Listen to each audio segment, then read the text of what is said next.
Direct from the grand ballroom of New York's Waldorf Astoria Hotel, Autolite and its 98,000 dealers bring you Mr. Van Johnson in tonight's presentation of Suspense.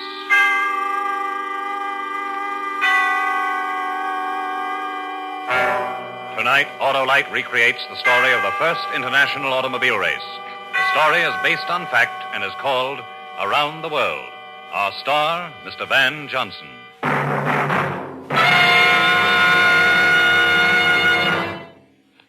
This is Harlow Wilcox speaking for Autolite with greetings from the great Easter Parade of Stars automobile show in the Waldorf Astoria Hotel in New York City.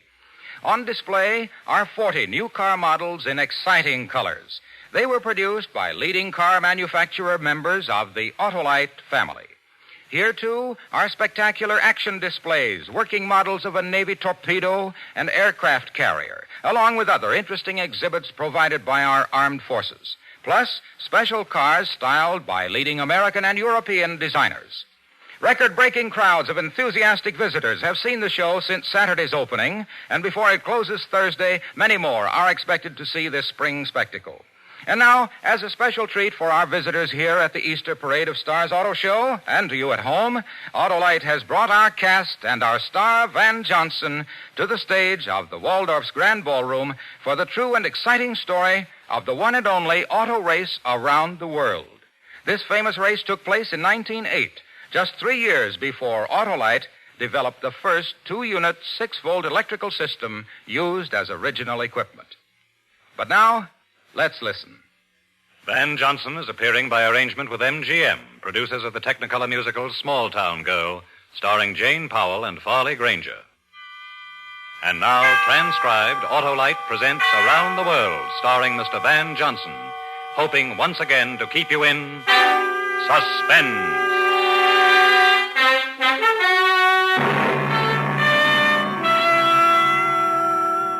My name is George Miller. These are my opponents, Monsieur Bossier de Saint-Chaffrey. Enchanté. I am driving a Didion. My crew is also French. Vive le sport. Lieutenant Hans van Koppen. Driving a Protos, a German car, as are my technicians. German. Signor Anthony Scafolio. Come sta? Italian with my crew, with driver of the DeSoto automobile. The gentlemen you have met, and a couple of others who you will meet presently, who are riding with me, all of us are going to have a race in automobiles around the world. New York to Paris by way of Siberia. It's 1908, Lincoln's birthday. A bright and sunshiny day, Times Square, New York, 10 a.m. I'm the driver of a 4-cylinder, 60-horsepower car taken from stock, the Thomas Flyer. However this thing comes out, and I'm not offering any excuses, but in all fairness, you should know that the other cars have been built especially for this race. But the Thomas Flyer, anybody can go and buy one off the floor. The members of my crew are Montague Roberts, who knows about maps and motors, and Mr. Colby, correspondent for the Combined News Services. How do you do? Hello. Gentlemen, are you ready? All right, gentlemen.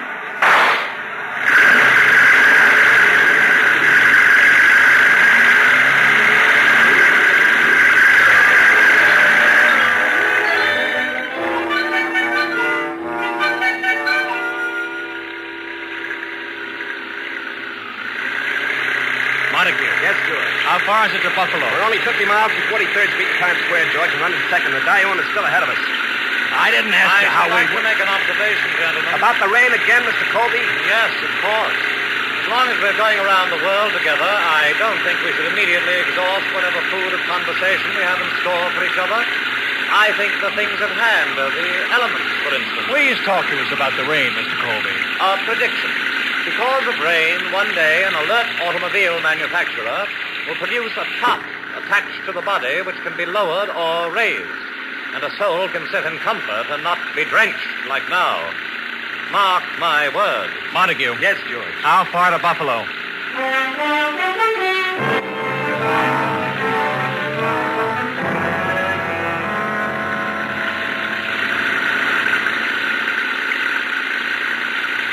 Any observations about the mud, Mr. Colby? Mr. Colby. He can't hear you, George. He slid down on the floor and back and pulled his raincoat over him and the rug and the... The French car, they're stuck in the mud. Give it the gun, George. Oh, George, we could have passed We can't them. just leave them sitting here. Hi, monsieur. Stop. All of a sudden, no road. Only mud. Oh, we'll give you a hand. Hey, you're really in there deep. Your American mud is of a peculiar viscous quality. My men have not the strength There's to... some wooden planks in back of my car. You can lift the back end up and slip them under. Monty. Sure. Monty will tell your men what to do. Allons. Hurry. Hurry. Be careful of Mr. Colby. He's on the floor thinking about the elements. Well, how do you like it, monsieur? Tell us for rain or mud. It is hotly. Soon it will be Buffalo. Tell me, Buffalo, it is a nice place. You can get a hot meal. Never been there, but I'm sure you... Sorcery. I tell you. Mr. Colby was saying a while back that someone's going to invent a top you can put up when it rains. We French have already outmoded this proposed invention. What? Attendez, one moment. The invention of which there is no obsolescence. Cognac. Après vous, monsieur. Well, thank you, monsieur. A toast. A toast. To our men who are crazy enough to join us around the world by way of Siberia. I'll drink to that. Here's the bottle. Hold on to it, monsieur. A toast. To your gallantry, monsieur. For the health. Okay, George, fix them up fine. All the thanks in the world. Au revoir. Adieu. Nice fellow. The boys he's got with him are princes, too. Well, no use standing out here in the mud.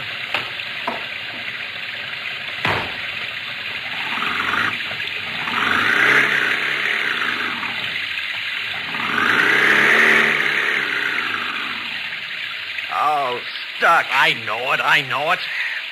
What have you got in that bottle, George? Cognac. 3 hours later, the rain stopped. Then a rainbow came. His name was Pat Kendall, and he was driving a team of horses. He helped us out of the mud. Then he led the way for us into Buffalo, still behind the French car. After Buffalo, Toledo, then Chicago. And we were a day ahead of everybody. Omaha, Cheyenne, Ogden. And we were 4 days ahead of the other cars. Down embankments, across desert, forging rivers, over flats and over hills, then 60 miles outside of Ogden. The tumbleweeds. What about them, Mr. Colby? I'm no mechanic, you know. What about the tumbleweeds, Mr. Colby? Riding over them the way you do. We've already discussed that, Mr. Colby, when you were asleep. Oh, Mr. Colby, Yes, Montague? you're a correspondent for a whole syndicate of newspapers. Aren't you supposed to take notes of something? How can you do that when you sleep so much? A good question. Well, how can you do it? I am a journalist. So? My dear Mr. Miller, when a journalist has seen one tumbleweed, he can close his eyes and imagine a vastness of tumbleweeds, hundreds of square miles of tumbleweeds, such as we are now negotiating. Wake me at the next town. I'm afraid not. Why not, Mr. Miller? You're quite right about the tumbleweeds riding over them. They're liable to foul the transmission. And that's why you won't be able to sleep, Mr. Colby. We're going to ride on the railroad ties. Really? Really. Besides, how do you think we're going to cross that river up ahead? My word. Oh, here we go.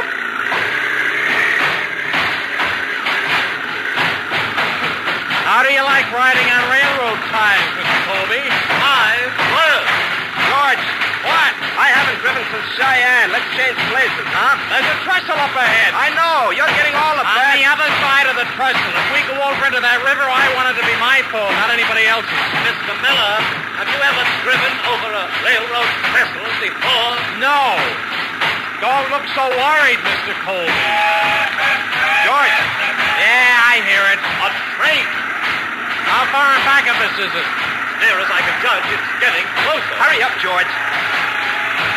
What does that train expect me to do, drive into the river? How far now, Mr. Colby? Mr. Colby. He's on the floor again, George. Can't you go faster? We'll be on the other side in a few seconds. Then we can... Turn off! What? Hold on tight!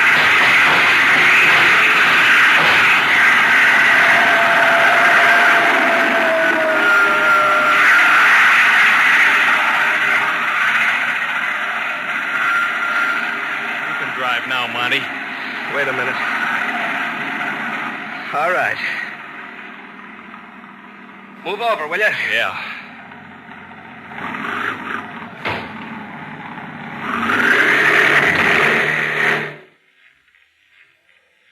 Don't look at me like that, George. Let's get out and see. I'll get into the car.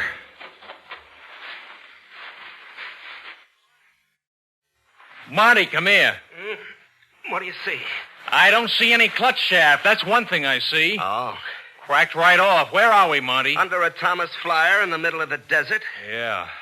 Mind if I ask you another question, Marty? Go right ahead. How far from a town? A good-sized town. One that would have a blacksmith. About 30 miles. That way. Well, let's get out from under here. Oh, over there on the sand, George. The other part of the clutch shaft. Uh-huh. We've got to get the part to a blacksmith. There's no two ways about it. Somebody's going to have to walk 30 miles. Somebody who's had a lot of rest. Mr. Colby.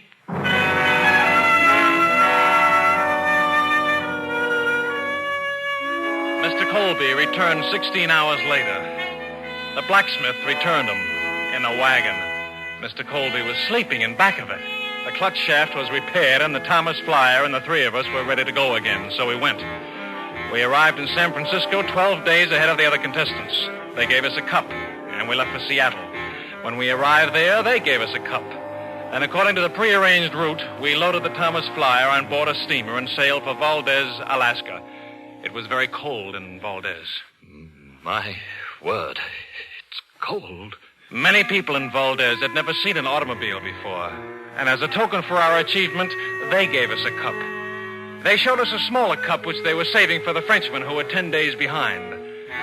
On April 8, when the snowdrifts were piled from 3 to 12 feet high, we left Valdez for the Yukon and the Bering Straights, which were frozen over this time of year so we could drive straight to Asia. We were thankful for the foresight of bringing chains along, a new innovation, and thankful, too, for the efficiency of the motor of the Thomas Flyer at 20 degrees below zero. Headway was very slow. 3 days of it, and we only covered 22 miles. Tundras. What did you say, Mr. Colby? Tundras. When you've seen one of them, you've seen... Yes, we know, Mr. Colby. It is bleak, isn't it? George. Yes. If anything went wrong Don't here... think about it. Talk about something else. The German car was in Omaha when we got to Seattle. I know. The Italians in Salt Lake City. I know. The French, these monsoons. We know all about that, Marty. You say something, Mr. Colby? I was just going to say that... What was that? Get out of the car, quick! An avalanche! One!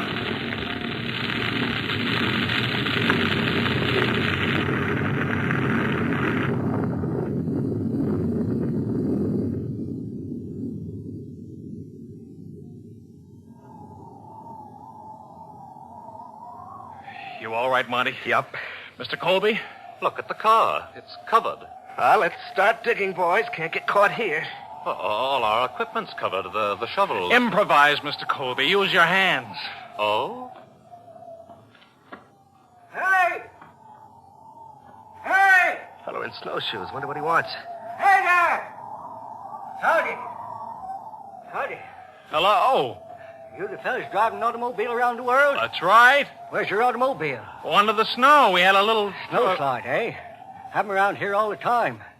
Well, I'm glad I caught you fellas. Oh, we are, too. We could use a... They sent me out from Valdez to find you. Got something to tell you. Tell us? You fellas are gone the wrong way. Wrong way? The rules of this race have been changed. You don't go through Alaska. Can't be done anyhow. The Bering Straights don't freeze over. What? Here and there they turn to mush, but they don't freeze over. Never have.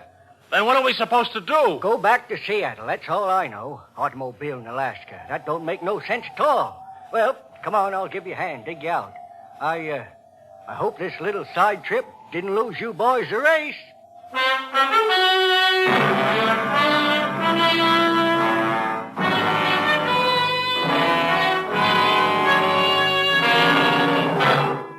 Autolite is bringing you Mr. Van Johnson in Around the World.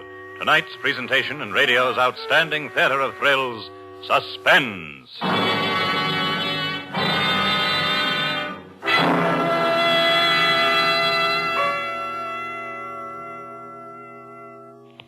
This is Harlow Wilcox speaking again for Autolite and the colorful Easter Parade of Stars automobile show in the grand ballroom of New York's Waldorf Astoria Hotel. Here are 40 exciting car models produced by manufacturer members of the Autolite family. In the balcony overlooking the ballroom is a 38-piece band of the Women's Army Corps. In rooms surrounding the ballroom are special action displays dramatizing the latest engineering advancements of the automotive industry, as well as special exhibits featuring outstanding accomplishments of our armed forces. Autolite is proud to be a part of the great automotive industry and to have contributed to the development of today's fine cars. Autolite serves the greatest names in the industry. Tonight, in the climax to the second annual Autolite Family Salute program, Autolite is privileged to salute distinguished members of the Autolite family whose cars are on display at the Easter Parade of Stars Automobile Show, and to salute their dealers throughout the world for our many years of close association. And now, Autolite brings back to our soundstage Mr. Van Johnson in Elliott Lewis's production of Around the World, a story based on fact and well calculated to keep you in suspense.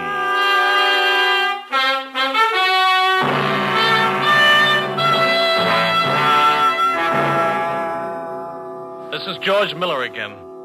I'd like for you to hear a few comments from my opponents in the round-the-world automobile race. Senor Anthony Scafolio. I wish to tell you how much I enjoyed the trip by boat from Seattle to Yokohama. The fact that we come in 12 days behind the Americans to Seattle was due to an oversight by a navigator. Thank you, senor. Now, Lieutenant Hans von Koppen. This is not possible that we arrived 6 days behind the Americans to Seattle. However, we are happy to be in Yokohama. Monsieur Bossier de Saint-Chaffrey. What does it matter that the Americans waited a week for us? The wine on the boat to Yokohama was deplorable. We arrived in Yokohama on May 10, 1908. All the cars were unloaded by sampan since there were no docks.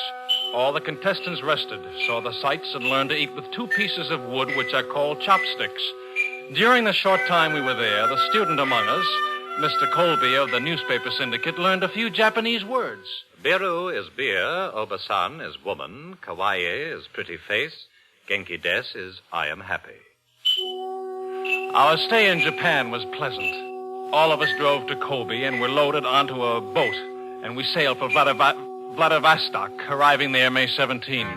The race to Paris was resumed, except for the Italian car, whose crew liked the ocean voyage so much that they were last seen sailing for the Mediterranean. From Vladivostok to Harbin, a refueling point, we arrived ahead of the Germans, but the French beat us by half an hour. Hello, Miller. Hello. Hello, monsieur. Well, you beat us. The race is yet to be won. Have you refueled? A moment ago. I saw your car, so I thought to wait to bid you adieu. Yeah. Well, adieu. And to save you some time. Oh? There is no more gas to be had at the fueling station. What do you mean, no more gas? My American speech is not of the best. I do not know how else to say it. Let me think. How else can I say it? I have it. I have bought all of it, all of the gasoline, in order to cross the bigness of Siberia. So, there is no more gas. Adieu. Hello, my brother.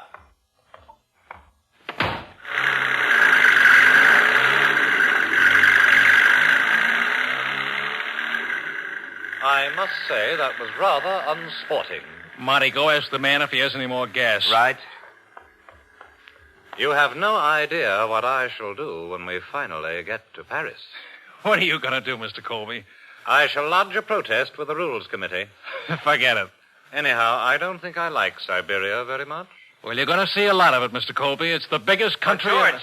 What about it, Monty? No gas.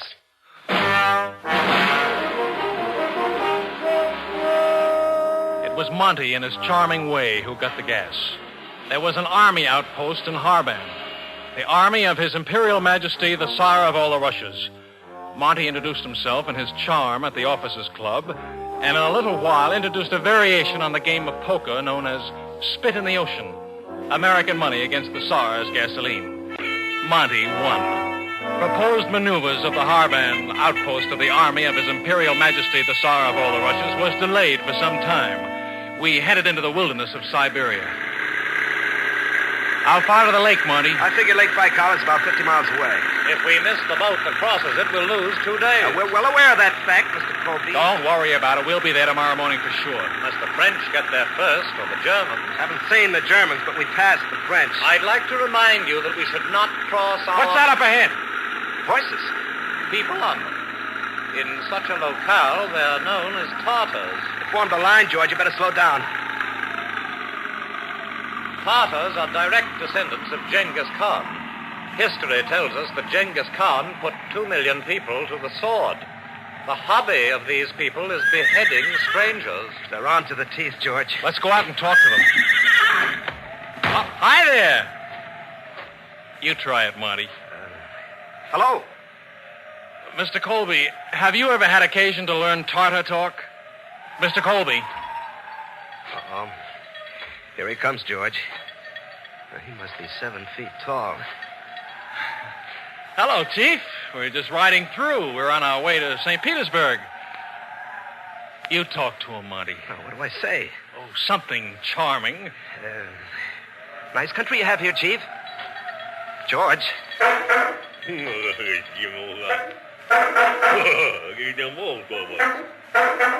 like the horn, Chief? Marty, give him the horn. Sure. He'll only be a minute, Chief. Hurry up, Marty. Yeah. Here you are, Chief. Oh, now, wait a minute, Chief. That's the wheel. We need the wheel. Blow the horn, Chief. Here. Isn't that nice?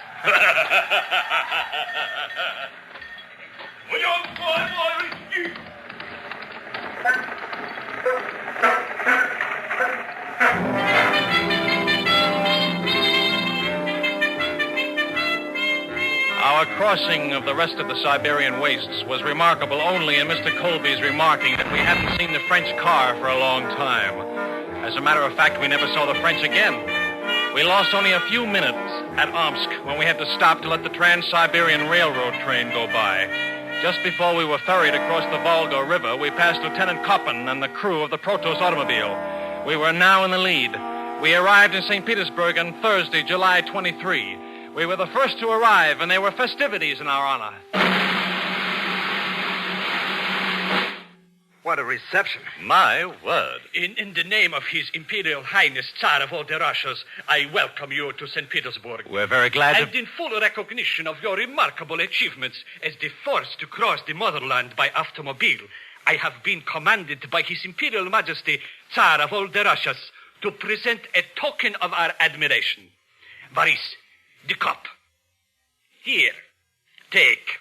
In the name of the Thomas Flyer Corporation of Detroit, Michigan, I am proud and happy to accept the cup. Mr. Colby. Yes, Mr. Miller. Put this cup with the cups. And now a toast. Boris, the glasses. Here, gentlemen, take. Boris, the vodka. To His Imperial Majesty, the Tsar of all the Russias. To Teddy Roosevelt, President of the United States of America. George, over there, the Protos. Lieutenant von Koppen. The Germans. Thank His Imperial Majesty for us. We've got to go. First, a toast. Boris, to Her Imperial Majesty, Tsarina of all the Russias. To the Rough Riders. We're in a race here, you know. We've got to... Boris, to St. Petersburg, a jewel in the crown of His Imperial Majesty, Tsar of all the Russias. We've really got to go. Drink. To Detroit, Michigan.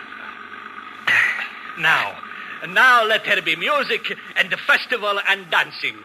Boris.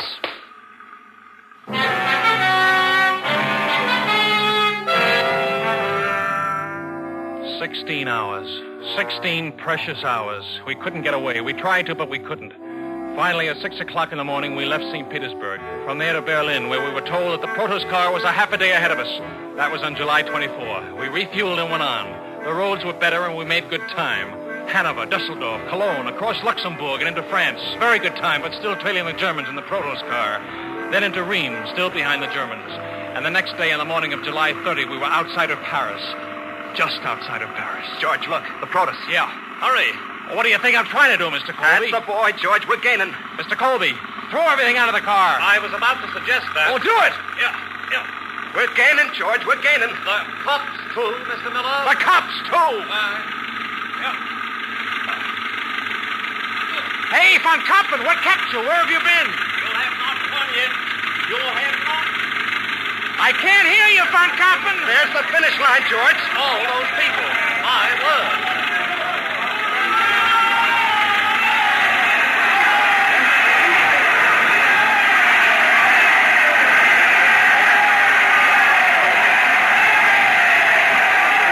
We did it, George. We did it. We really did, didn't we, gentlemen? We really did.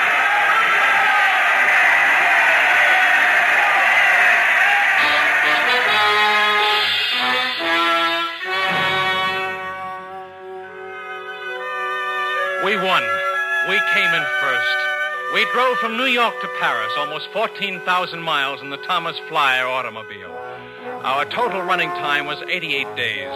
We averaged 152 miles a day over all kinds of country and every sort of climate. We climbed mountains, forded streams, drove through mud, and traversed sandy deserts. We won the New York Times $50,000 first prize, and we had our pictures in every paper in the world. But mostly it was a tribute to our automobile. We proved something. An American stock car circled the globe. And we're not anybody special. Anybody can do it.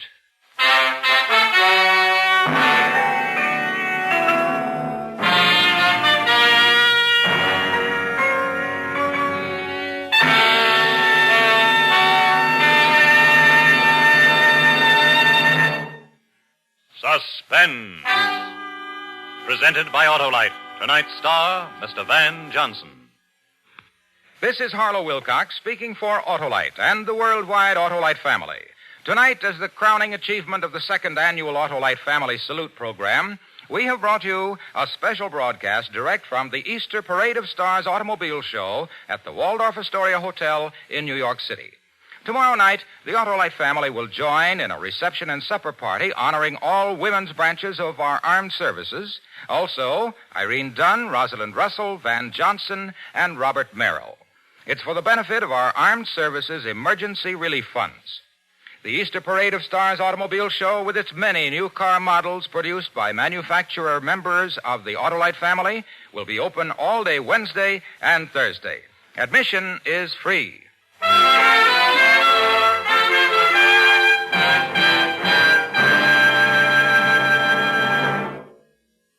Next week, the story about a man who dreamed of someday having all the money he would ever need, and one day found a way to make his dream come true. It's called The Great Train Robbery. Our star, Mr. Fred McMurray. That's next week on Suspense.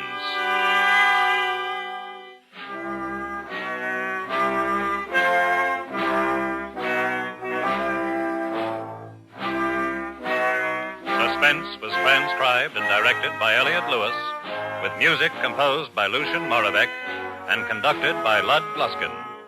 Around the World was written for Suspense by Morton Fine and David Friedkin and was based on fact. Featured in the cast were Alan Hewitt, Ted Osborne, Larry Haynes, Steve Roberts, Danny Ocko, and Cameron Andrews. And remember, next week, Mr. Fred McMurray in The Great Train Robbery.